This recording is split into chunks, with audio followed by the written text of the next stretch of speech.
Brandon, Chicago would at first glance appear to be insulated from the worst effects of climate change, situated in the middle of the country, near the world's largest freshwater source and nowhere near rising seas.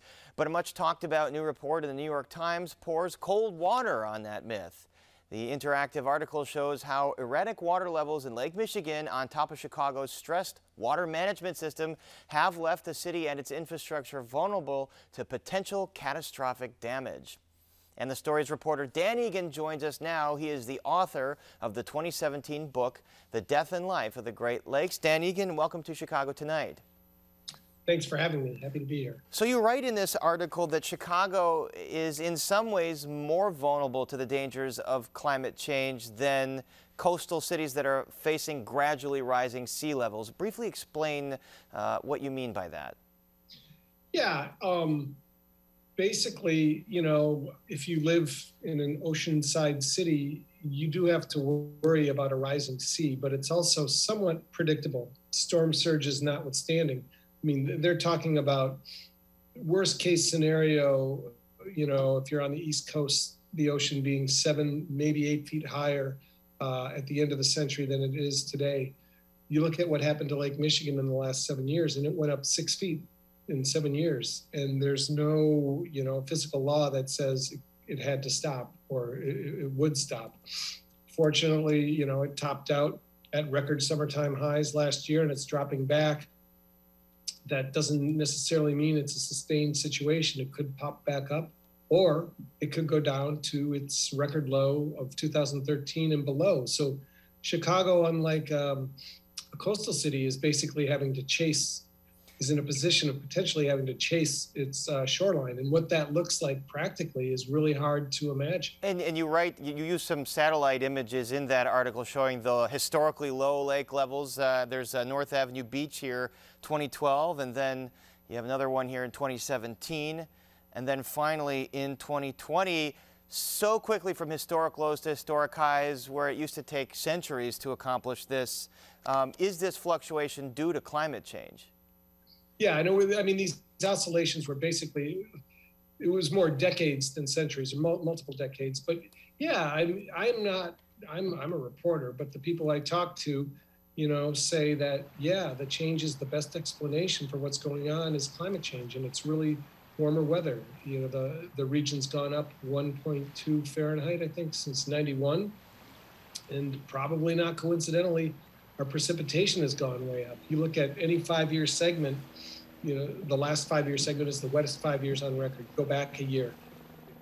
The 5 years prior to that are the wettest. Go back a year. The 5 years prior to that are the wettest. So there's more than a quirk going on precipitation-wise. On the other side of the, go ahead. No, I was going to say, it seems like Chicago just keeps breaking records in spring, especially in May. And then you write about that very memorable rain event last year, and I think we all remember the waves crashing up against the shoreline and eroding a lot of the shoreline. But the other issue here was when the river rises to a really high level and then engineers open the locks to put that outflow into Lake Michigan, it didn't exactly work as planned last year. How perilous was that situation?